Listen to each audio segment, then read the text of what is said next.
मन में संतोष रखना तभी आवश्यक बन जाता है जब हमारी कामना की बात हो, हमारी इच्छा की बात हो। जब हमारी कामना की बात हो या इच्छा की बात हो, तब हमें उस इच्छा पर, उस कामना पर एक बार ध्यान देना चाहिए।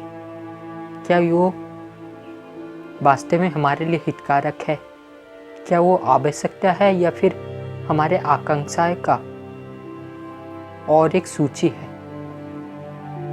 जो आवश्यकता है उसको तो पूर्ति अवश्य करना चाहिए, क्योंकि ना बिना आवश्यकता की पूर्ति किए हम कभी भी इस जीवन को अच्छी तरह से जी नहीं सकते। जीवन को जीना है, काटना नहीं है। और अगर जीवन को जीना है तो सबसे पहले प्राथमिकता बन जाती है कि हम अपने जीवन की आवश्यकता को पूरी करें।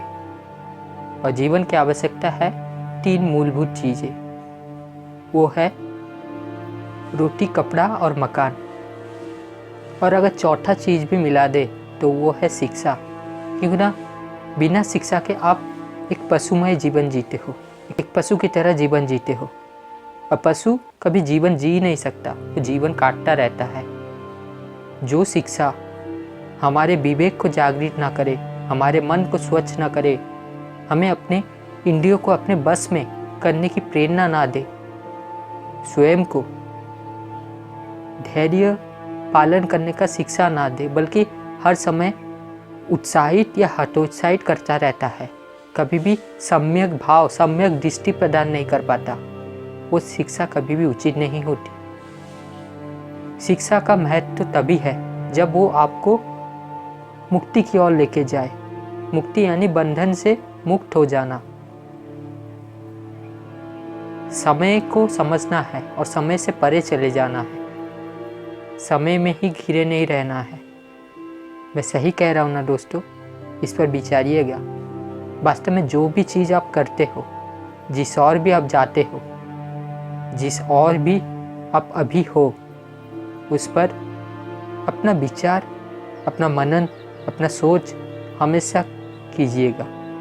देखिएगा क्या वो वास्तविकता है, क्या वो सच में आपके लिए हितकारक है या फिर नहीं।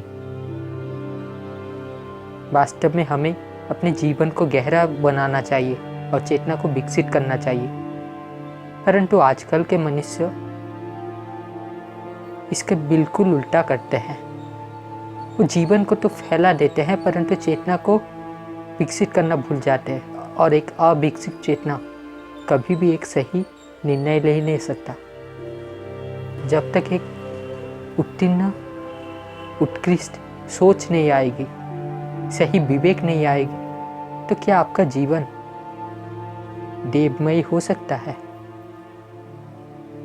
विचारिए, सोचिए इस पर। मैं कौन होता हूँ कहने वाला? मैं तो बस जो वास्तविकता है और जो मेरा ज्ञान है, मैं उसको आपके सामने प्रस्तुत कर रहा हूँ। इस पर चिंतन कीजिएगा, थोड़ा समय दीजिए। जीवन को रंगीन बनाना है। किसी से आशा मत रखो और किसी को निराश भी मत करो। अगर वो निराश हो रहे तो उनके कारण से, उनकी इच्छा से निराश होने दो। तुम ऐसा कुछ मत करो जो तुम्हारे वजह से वो निराश हुए।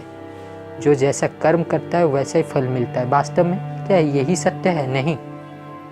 वास्तव में कर्म के पीछे जो आशय होता है उसका फल, उसका परिणाम मिलता है, तथा उस कर्म का जैसा उद्देश्य होता है उसी प्रकार उसका फल मिलता है।